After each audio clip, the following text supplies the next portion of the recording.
देख सकते हैं आप कैमरे में कि कांग्रेस के कार्यकर्ताओं को पुलिस प्रशासन गाड़ी में बिठा के ले जा रही है। अब आपने सत्र बुलाया है तो उद्देश्य होना चाहिए ना सत्र बुलाने का। आप बोल रहे हैं कि हम निंदा प्रस्ताव लाएंगे, हम कांग्रेस के खिलाफ लाएंगे, क्यों? हम तो आपके साथ खड़े हैं। क्या द्रौपदी मुर्मू के टाइम पे आरक्षण की आवश्यकता पड़ी?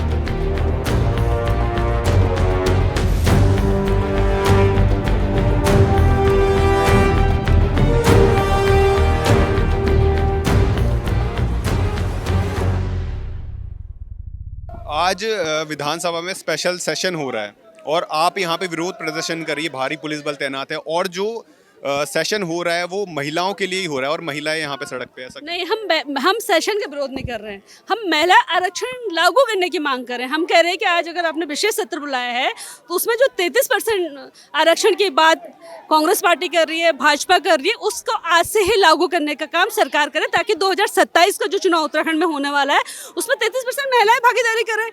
हम सत्र का विरोध नहीं कर रहे हैं, हम कह रहे हैं कि हमारे बहनों को सशक्त किया जाए, 33% का जो आरक्षण है उसको लागू किया जाए।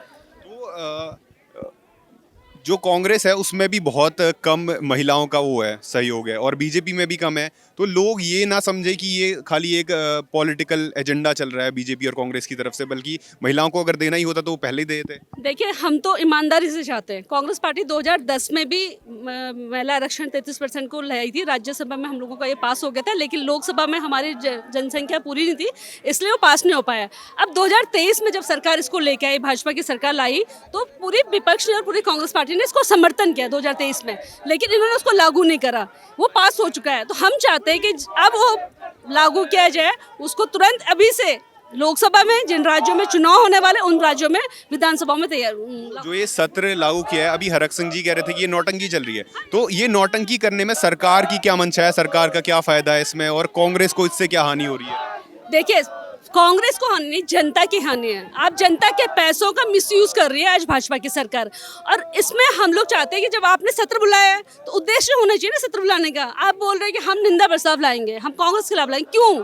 हम तो आपके साथ खड़े हैं। हम बोले जो 33% आरक्षण की बात है वो आज आप अभी लागू करिए, आज ही से आप। हम लोग 33% आरक्षण विधानसभाओं में चाहते हैं, पर भाजपा सच में ये नौटंकी कर रही है। ये लोगों को ये दिखाना चाह रही थी कि हम लोग उनके 33% आरक्षण के समर्थन में कांग्रेस विरोध कर रही है, जबकि सच्चाई है कि 2023 में सब संपत्ति से सब ये कानून लागू हो चुका है, पास हो चुका है, और इसको लागू करना भाजपा की सरकार का काम है। वो करें, हम साथ खड़े हैं। आज अंदर क्या हो रहा है? अंदर अभी हमें कुछ पता नहीं, हम आपके सामने खड़े हैं, मुझे नहीं पता कि क्या हो रहा है, लेकिन ये जरूर मैं उम्मीद करना चाहती हूँ पुष्कर सिंह धामी जी से कि जहाँ महिलाओं की इतनी बड़ी बड़ी बातें करें, महिलाओं को राजनीतिक सशक्तिकरण देने का काम करें, 33% आरक्षण आज लागू करने का काम करें, हम लोग सब उनका स्वागत करेंगे। बहुत बहुत धन्यवाद आपका। आज प्रोटेस्ट कर रही है और कई लोग, जैसे अभी आपने बोला कि आपको नौटंकी बोल रहे हैं, आप नौटंकी कर रही है, ये क्या है? देखिए, धूप उन लोगों को लगती होगी जिन्होंने संघर्ष नहीं किया। कांग्रेस पार्टी की नेत्रियां, नेता सब धूप से और परिश्रम से निकलकर यहाँ पहुंचे हैं। अगर मात्र एक दिन की, 1 घंटे की धूप के संघर्ष से हमारी आवाज सरकार तक पहुंचेगी तो हम लोग अपने आप को सौभाग्यशाली समझेंगे, ताकि महिला आरक्षण लागू हो और महिलाओं को राजनीति में अपना भविष्य संवारने का मौका मिले। लोग कह रहे हैं कि आप ये नौटंकी, ये पॉलिटिक्स चल रही है आपकी कांग्रेस को। तो जो लोग घर में एसी में अपने बिस्तरों में बैठकर फोन चला रहे हैं और जिनको नौटंकी और ये ड्रामा लग रहा है, तो कहीं ना कहीं बस मैं एक ही बात दोहराना चाहूंगी, या तो आप जुल्म के खिलाफ लड़िए, अपनी आवाज उठाइए, या लिखिए। अगर वो भी नहीं कर सकते आप, जो आपके लिए लड़ रहे हैं, जो आपके लिए सड़कों पर है, उनका साथ दीजिए। जनता का एक सवाल, अगर कांग्रेस और बीजेपी की मंशा होती 33% और 33% क्यों 50% देना चाहिए, और अगर उनकी मंशा होती वो 33% अपने आप ही देते, अपने आप ही टिकट देते, बिल लाने की जरूरत नहीं पड़ती। देखिए, बिल लाने की जरूरत, या तो अविश्वास प्रस्ताव को ये जारी ना करते, कहीं ना कहीं ये जब कांग्रेस को चारों तरफ से घेरने की और निंदा प्रस्ताव की बात करते हैं, क्या द्रौपदी मुर्मू के टाइम पे आरक्षण की आवश्यकता पड़ी?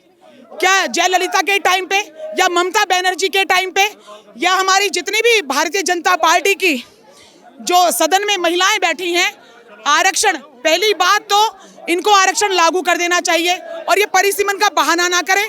महिला आरक्षण लागू करके महिलाओं को अधिक से अधिक संख्या उत्तराखंड में, ताकि महिलाएं अपना राजनीतिक नीति में, मैं पहले भी कह चुकी हूँ कि वो अपनी राजनीति में अपना भविष्य को संवार सके। ये सब करके सरकार का क्या फायदा है, वो लागू नहीं कर?